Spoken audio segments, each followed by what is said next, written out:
The year was 2374, and humanity had long since become a spacefaring civilization. The United Terran Coalition had spread its influence across dozens of star systems, but not all its colonies had thrived. Some vanished into obscurity, their fate a mystery. Among them was Eos IV, a once promising colony on the edge of the civilized universe. The last communication from the colony came more than 2 centuries ago, shortly after a catastrophic solar flare erupted from its star. The flare knocked out all communication systems, and Eos IV's colony went dark. For years, the planet was considered a lost cause, its fate sealed by time and the overwhelming power of the solar catastrophe. But in 2374, the Terran Coalition decided to send a rescue mission, unsure whether the planet was home to any survivors or a forgotten ruin. On the bridge of the Solace, Commander Aisha Wren stood at the helm, her eyes fixed on the swirling depths of space. The Solace was a ship built for exploration, designed not only for search and rescue operations, but also for long-term scientific missions. With its state-of-the-art systems, it was capable of analyzing planets in ways that surpassed the efforts of its predecessors. The mission was clear: investigate Eos IV, determine whether there were survivors, and, if necessary, provide aid or prepare the planet for recolonization. Wren surveyed the crew around her: engineers, scientists, medical officers, each of them handpicked for this delicate mission. In her mind, she couldn't shake the haunting thought of what they might find. A world swallowed by time, its cities reduced to dust, its people lost to history. "We'll be arriving in Eos IV's orbit in 72 hours, said Lieutenant Race Calvert, the ship's navigator, his voice calm but carrying an edge of excitement. "Scans show the planet is stable, no signs of a hostile environment. But there's a strange anomaly in the signal we're receiving." Wren turned toward him. "What do you mean by anomaly?" "It's like a pattern," Calvert replied, pulling up a holographic display. "It's not natural. It looks like some kind of communication signal, but it's unlike anything we've seen before, too organized to be random." Wren studied the pattern carefully. It didn't make sense. If the planet had been abandoned so long ago, why would there be any kind of organized signal at all? Surely the systems would have been wiped out by now. Could it be a glitch? Wren asked. "I don't think so, ma'am. It's too deliberate," Calvert answered. "It's not a malfunction. It's more like someone is trying to send a message." A chill ran down Wren's spine. The thought that someone might still be alive on Eos IV after all these years seemed impossible. And yet, the evidence was right in front of her. "We'll have to investigate further," she said, pushing the unsettling thoughts aside. "Prepare the crew. We'll be descending to the surface as soon as we're in range." With a flick of her wrist, Wren called up a communications channel to the rest of the ship. "This is Commander Wren. We are about to enter orbit around Eos IV. Stay alert and be ready for anything. Let's make sure this mission is a success." As the crew moved into action, Wren couldn't help but wonder, what kind of survivors, or what kind of civilization, would remain after 200 years? And more importantly, what kind of message were they sending? The Solace glided silently through the dark expanse of space, its sleek form reflecting the light of distant stars as it approached the orbit of Eos IV. The crew had spent the last several hours preparing for their descent, and Commander Aisha Wren stood at the helm, her gaze fixed on the planet below. A swirling mass of blues and greens, Eos IV looked peaceful from orbit, its surface unmarred by the signs of catastrophe she had expected to see. Despite the calm exterior, there was a palpable tension in the air. The anomaly, the strange signal the crew had detected, still loomed over everything. Calvert had been studying it nonstop, but it remained a puzzle, neither of natural origin nor anything they could easily identify. The signal seemed to pulse, almost like a heartbeat, but it didn't match any known pattern in the galaxy. "We should be in orbit within the next 15 minutes, Calvert reported, his fingers dancing over his console. The anomaly source is located just north of the equator. We're getting some unusual readings from the surface. No signs of human-made structures or tech, but it's hard to tell through the atmospheric interference. Ren nodded, her mind already racing with possibilities. A world that had been out of contact for over 2 centuries. What could they expect? Surely there would be nothing left. And yet, the signal, the unexplainable pulse. "Prepare the landing team," Ren ordered, her voice steady. "We're going down." Moments later, the crew had gathered in the shuttle bay, the landing craft primed and ready for the descent. Ren led the group to the shuttle, flanked by Lieutenant Rhys Calvert, Dr. Cal Mendoza, the ship's lead scientist, and Lieutenant Sarah Hayes, the medical officer. As the shuttle doors closed, a sudden sense of unease swept over Ren, but she pushed it aside. They had a job to do, and they would see it through. The shuttle descended smoothly through the planet's atmosphere, cutting through the clouds and revealing the stunning landscape below. Rolling hills stretched out into vast forests, broken only by the occasional river or rocky outcrop. The planet appeared pristine, too pristine. There were no signs of destruction or neglect, no crumbling infrastructure, no abandoned buildings. "We're coming up on the coordinates," Calvert said. "It should be just over this ridge." The shuttle banked slightly to the right, and soon the team saw it. A clearing in the forest, perfectly round, as if it had been deliberately shaped. The ground was smooth and untouched, the grass growing in thick, even patches, unbroken by any kind of human activity. It was almost unnatural in its perfection. They touched down silently, the shuttle's engines humming as it settled on the soft ground. Ren's heart raced as the team disembarked, stepping into the clearing. The air was thick with the scent of fresh earth and vegetation. But there was something else, something subtle, but undeniably strange. "I've got a reading," Mendoza said, his voice tight with curiosity. It's not human tech, but it's there. We're not alone. Whatever caused that signal, it's coming from somewhere nearby." Ren's pulse quickened. She turned to look at her team, their faces lit by the pale light filtering through the trees. Everyone felt it, this strange, almost foreboding presence, but they were here to investigate, not to turn back. "Let's move," she commanded. "Keep your eyes open. Whatever's out here, we need to find it." The team moved cautiously into the woods, their steps quiet against the soft earth. As they pushed through the dense underbrush, Ren couldn't shake the feeling that they were being watched. The signal, the pulse, was growing stronger with each step. Whatever was sending it, it was closer now. Then, through the trees, they saw it. A group of figures, standing motionless in the distance, tall, graceful, and eerily still. They were unlike any humans Ren had ever encountered. Their forms seemed almost luminous, their eyes glowing faintly with a strange, unearthly light. The feeling of being watched intensified. The figures didn't move, didn't speak, but their presence was undeniable. Ren took a step forward, her breath catching in her throat. These were not the survivors they had expected. These beings, whatever they were something else entirely. The figures in the distance remained motionless, their presence casting a strange, almost hypnotic pull on Commander Aisha Ren and her team. The air between them seemed to hum with an unfamiliar energy, as though the very atmosphere was alive. Ren signaled for the team to stop, her instincts urging caution. Despite their advanced technology and preparedness, something about these beings felt otherworldly. "We need to approach carefully," Ren whispered, her voice barely audible. "Stay alert. Let's see if we can make contact." Dr. Cal Mendoza, ever the scientist, adjusted his glasses and stepped closer to Ren. "Commander, I don't know what we're dealing with here. These figures, they don't look human, and they certainly don't appear like any species we've encountered before. They don't even seem to be moving." Ren nodded, her mind racing.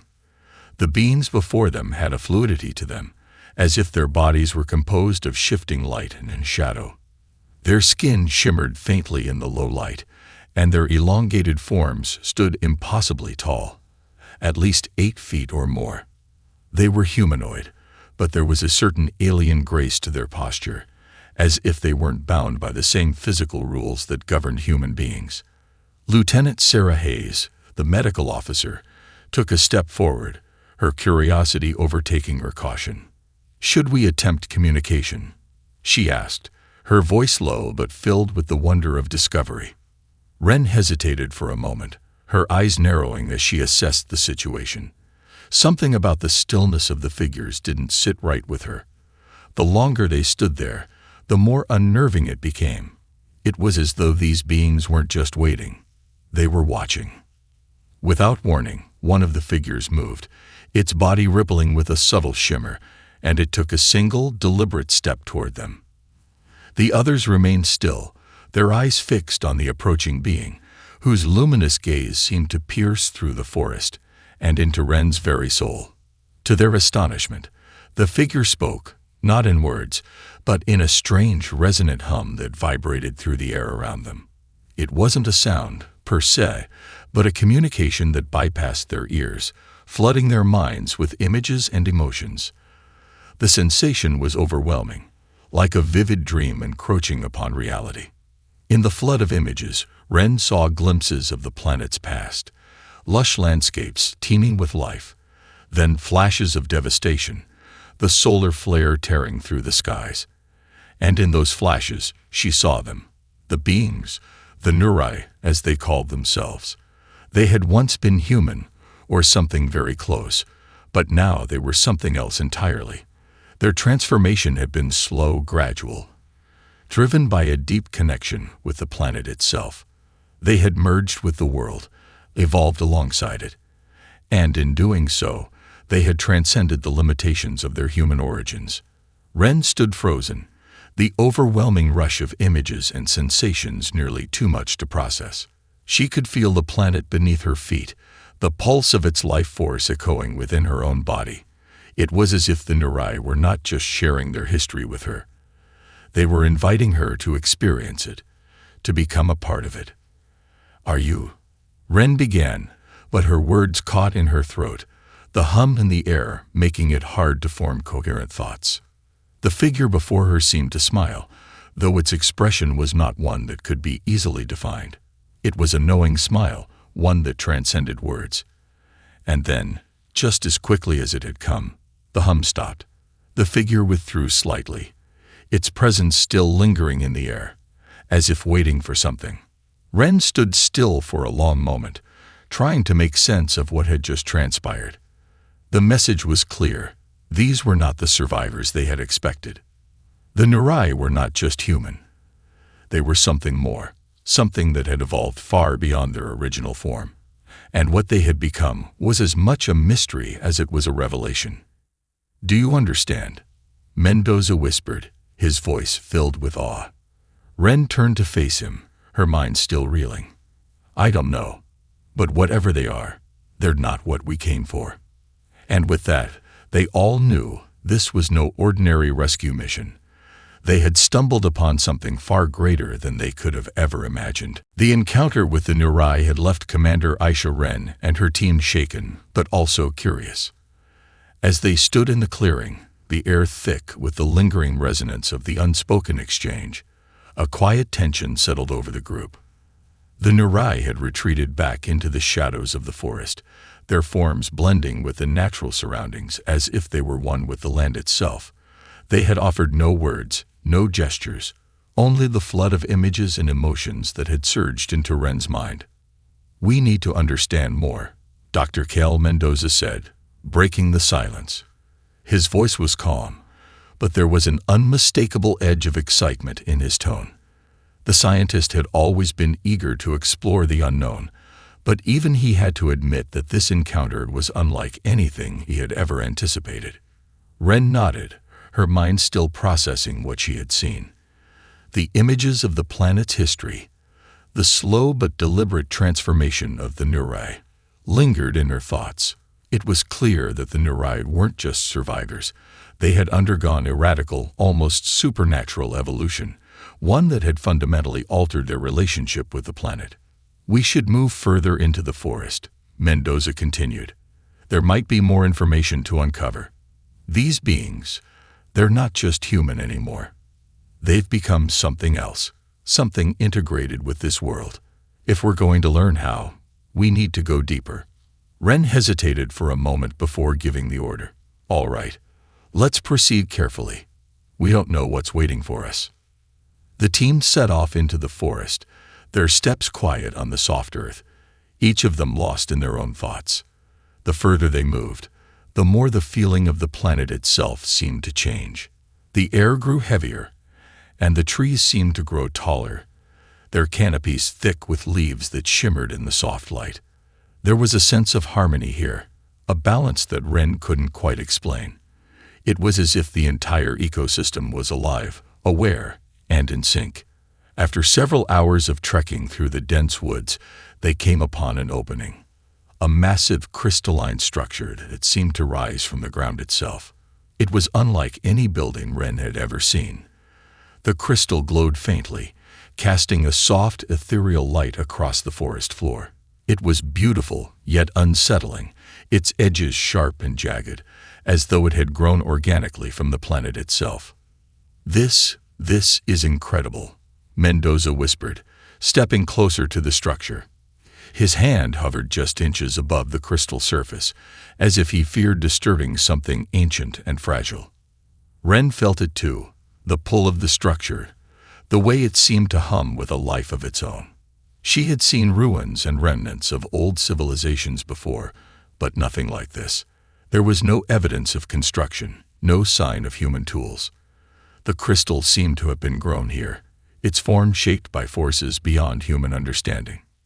"What is this?" Lieutenant Sarah Hayes asked, her voice tinged with awe. Ren took a deep breath, her gaze fixed on the structure. "I don't know, but I think this is what the Nerai are connected to.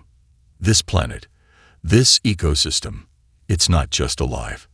It's a mind, a consciousness, and I think the Nerai are a part of it." Mendoza nodded, his face pale. "The way they've evolved, how they've become symbiotic with the planet. It's as if they've merged with the biosphere itself. They're no longer just beings that live on the planet. They are the planet, in a way." Ren's thoughts raced. She had never believed in anything like this before. An entire planet with its own mind, its own will. But the more she observed, the more it seemed that the Nerai had tapped into something ancient and profound. They weren't just people who had adapted to their environment. They had become one with it, evolving alongside it in ways that defied every law of biology she knew. "We need to find out how deep this goes," Ren said, her voice steady but filled with resolve. "The Nerai didn't just survive. They transcended, and we need to understand how." With a final, lingering glance at the crystal structure, the team pressed on. The forest seemed to pulse with life around them, the ground beneath their feet vibrating with a low, steady hum. Whatever was happening on this planet, it was far beyond anything they had imagined. And now it was clear. Eos IV wasn't just a colony waiting to be saved. It was a world on the brink of something much bigger than humanity could comprehend. The forest grew darker as the team ventured deeper into the heart of Eos IV, the eerie hum of the crystal structure still vibrating faintly in their minds. The air was thick with an unseen presence, as if the planet itself were aware of their every step. Each breath they took seemed to carry a weight, a sensation that they were intruding on something vast and ancient. Commander Aisha Ren's thoughts were still tangled in the images the Nerai had shared with her. Their evolution, the merging of their bodies and consciousness with the planet.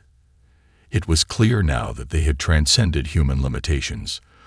They weren't just living on Eos IV anymore. They were part of it. But how? And why had they sent that strange signal? What were they trying to communicate? The team had arrived at the edge of another clearing, and before them lay an impossibly large structure, its crystalline surface glowing with an inner light that pulsed in time with the faint vibrations in the air. Unlike the previous structure they had encountered, this one was far more intricate, its edges jagged but beautifully formed, like the delicate branches of a tree reaching skyward. "This is something else entirely," Mendoza murmured, his eyes wide with awe. "It's not just a building. It's alive. Or at least, it's part of the ecosystem. It's like the crystal is growing in real time, adapting to its surroundings." Ren nodded slowly. "Whatever this is, it's connected to the Nurai, maybe even to their evolution. We need to understand how." As they approached the structure, a sudden surge of energy washed over them. The hum in the air intensified, and Ren felt a strange pressure in her chest, as though something deep within the planet was awakening in response to their presence. She closed her eyes for a moment, trying to center herself. The sensation wasn't painful, but it was overwhelming. And then, something happened. The crystal at the center of the structure began to pulse more rapidly, its glow growing brighter. A low rumble echoed from deep within the earth, vibrating through the soles of their boots. It was a sound that seemed to come from everywhere at once, as though the planet itself were speaking directly to them. Ren's heart raced. "What is that?" she asked, her voice barely a whisper.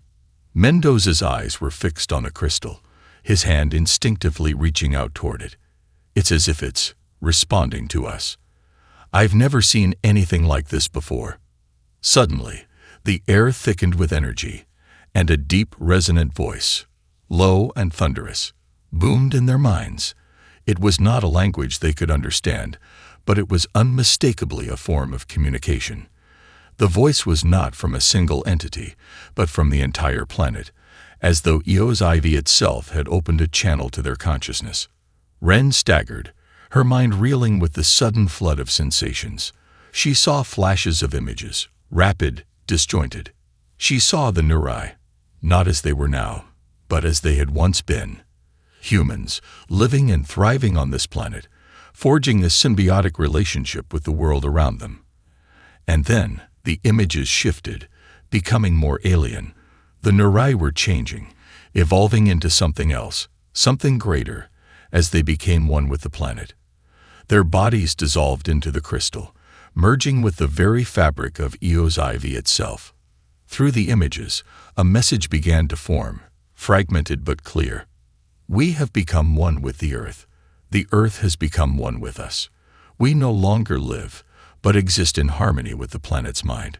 We are no longer separate from the world, but a part of its consciousness." The voice echoed through Ren's mind, and she felt an overwhelming sense of connection, an unspoken understanding between her and the planet. It was as though the very essence of Eos Ivy was reaching out to her, drawing her into its web. The voice faded, leaving behind a profound silence. Ren opened her eyes, her chest rising and falling with the intensity of what she had just experienced. "Did you hear that?" she asked breathlessly, her voice hoarse. Mendoza and the others nodded, their faces pale with shock. That was the planet itself," Mendoza said quietly. "The Nurai aren't just a species anymore. They've become part of the planet. And now, we're part of it too." Ren stood motionless, her thoughts swirling. The mission had changed. What they thought was a simple rescue operation had become something far more complicated. Eos Ivy was alive, and its mind was now aware of their presence. And whatever had happened to the Nurai, it was happening to them too. The silence that followed the strange, resonant voice of Eos Ivy left the team feeling disoriented, their minds still reeling from the experience. Ren's breath came in shallow gasps, her pulse racing. The vision, the overwhelming sensation of connection. It was as if the planet itself had spoken directly to her, an invitation to understand something beyond the limits of human comprehension. She could see her team in her peripheral vision, their expressions a mixture of awe and fear. Lieutenant Sarah Hayes was staring blankly at the crystal structure, her eyes wide and unfocused. Dr. Kel Mendoza was pacing back and forth, his hands moving in intricate patterns as he muttered to himself. The scientist was no doubt processing the incredible implications of what they had just experienced. "What just happened?" Mendoza asked, his voice trembling. "Was that the planet? Was that real?" Ren stood motionless for a moment, her thoughts still swirling from the flood of images she had witnessed. It was real. It was the planet, or at least part of it. The Nuray. They've merged with the planet, become a part of its consciousness. The planet itself, Eos IV, it's alive. It has a mind. "But that's impossible," Mendoza said, shaking his head in disbelief. "No planet, no ecosystem, should be able to communicate like that. This isn't just a biosphere. It's something more, something sentient." Ren turned to face her team, her expression firm, though her heart was heavy with the gravity of the situation. "That's what we're dealing with here. The Nuray didn't just survive. They adapted, evolved, and now they've become something else entirely, something that can communicate with the very planet itself. They've become part of it." "Is that why they sent the signal?" Lieutenant Hayes asked, her voice small, almost afraid. "Are they trying to tell us something? Warn us?" Ren took a slow, steadying breath. "I think they're trying to help us understand. The Nurai were once like us, human, but they've transcended. They became one with the planet. I think Eos IV is offering us the same opportunity. It's asking us to evolve with it, to become part of it." The words hung in the air like a heavy fog. The team had known this mission was dangerous, but they hadn't imagined this. This wasn't a simple rescue operation. They were on the brink of something monumental, something that would change humanity forever. Mendoza's eyes widened. "You're suggesting we merge with the planet? That's insane. We're not Nurai. We're human. We don't have the ability to change like they did." Ren shook her head. "I'm not saying we have to. But the planet is offering us a choice. The Nurai didn't force their evolution on anyone. They adapted to the world around them. But now, Eos IV is reaching out. It's offering us the opportunity to transcend our own limitations to evolve." "But at what cost?" Hayes asked, her voice trembling. "What happens to us if we accept?" Ren paused, her gaze turning to the glowing crystal structure, the pulse of energy emanating from it almost like a heartbeat. Her thoughts were conflicted. On one hand, the potential for advancement, for transcending human boundaries, was tantalizing. But on the other hand, the risk was unimaginable. To merge with the planet, to give up everything that made them human, was a choice no one could take lightly. "We don't know," Ren admitted, "but we're here now. And I think the Nurai, they're waiting for us to decide. This planet is a living organism, a consciousness. It doesn't just want to be observed, it wants to be understood, and it's offering us a chance to become part of it." There was a long, uncomfortable silence as the team digested Ren's words. The weight of the decision hung heavily over them. Could they truly accept this invitation? Could they leave behind everything they knew, everything that made them human, in exchange for something greater? "We need more information," Mendoza finally said, breaking the silence. "We need to understand exactly what's at stake before we make any decisions." Ren nodded. "Agreed. Let's keep moving forward, but we need to be cautious. Whatever we choose, it will change everything." The team continued their journey deeper into the heart of Eos IV, knowing that the path ahead held answers, but also that the choice they would face was one that no one could fully understand. The deeper they ventured into the heart of Eos IV, the stronger the pull of the planet's consciousness became. It wasn't just in the air now. It was in the ground beneath their feet, in the leaves that rustled above their heads, in the very silence that seemed to breathe around them. The world felt alive, not in the way a jungle or a forest might, but in a more profound, almost sentient way. It was as if Eos IV itself was watching them, waiting for their decision. Commander Aisha Ren's mind remained focused, though it was difficult to ignore the constant hum, the subtle whispers that seemed to graze the edge of her thoughts. The voice of the planet, The collective consciousness of the Narray still echoed in her mind, its words inviting, but also warning. "We're nearing something," Mendoza said suddenly, his voice low but urgent. He was ahead of the group, his gaze fixed on the horizon, where the dark outline of a massive structure loomed. It wasn't just a building.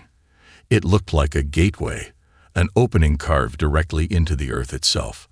The crystal formations that had dotted the landscape up until now were converging toward this singular point, growing thicker, larger, and more complex as they neared. Ren's heart quickened. "What is that?" "I don't know," Mendoza replied, his voice filled with awe. "But it feels different. Like it's not just a structure. It feels like a threshold." The team moved forward cautiously, each step heavier than the last, as if the weight of the decision they had yet to make was beginning to press down on them. As they approached the gateway, the humming grew louder, vibrating through their bones, sinking into their skin. It wasn't just sound. It was a force, like the pulse of the planet itself. They reached the threshold and stopped. The structure was massive, towering over them, its crystalline edges sharp and jagged, and yet somehow inviting. The air was thick with the scent of earth, and something more, something organic, something alive. The ground here was soft, almost spongy, as if the very soil had been altered by the energy flowing through the crystals. "We're not alone," Lieutenant Sarah Hayes whispered, her voice barely audible. She was looking around nervously, as if expecting something to emerge from the shadows. Ren scanned the area. The place felt different from the others they had explored. There was a sense of anticipation, a feeling that something monumental was about to occur. And then suddenly, the ground beneath them shifted. The crystals began to glow, and the earth trembled slightly, as though the planet itself was awakening. A deep, resonant hum filled the air, vibrating through the very core of their beings. The sound was different from what they had heard before, more insistent, more urgent. It wasn't just the planet calling out. It was the Narray. The team watched in stunned silence as the air in front of them began to warp, bending and swirling as if the very fabric of reality was being stretched. The gateway opened, a rippling, shifting vortex of light and shadow forming in the center. Through it, Ren could see glimpses of another world, a place that was both alien and familiar, a landscape that seemed to pulse with life in the same way Eo's IV did, but on a far greater scale. Ren felt the pressure in her chest grow stronger. The Narray had warned them, shown them glimpses of what awaited, but now it was undeniable. The choice was here. "They want us to come through," Mendoza said, his voice shaking. "This is it. The transition." The Narray weren't just offering transcendence. They were showing them the path forward, a bridge between humanity and the consciousness of the planet. To cross it would be to leave behind everything they knew, to embrace a future where the lines between human and planet, between mind and nature, were forever blurred. "Do we go?" Lieutenant Hayes asked, her voice trembling with uncertainty. Ren took a deep breath, her heart pounding in her chest. She looked at her team. Each one of them was filled with doubt, fear, and awe. But they knew, as she did, that this was the reckoning. The moment they had come to the planet for had arrived.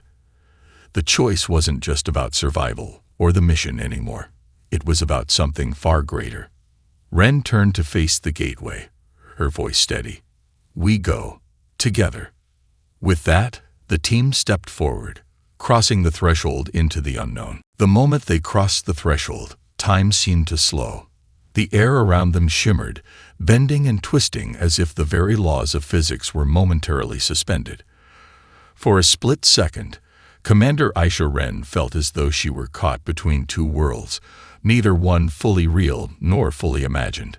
The vortex of light and shadow swirled around them, overwhelming her senses with a rush of images, emotions, and sensations she couldn't fully grasp.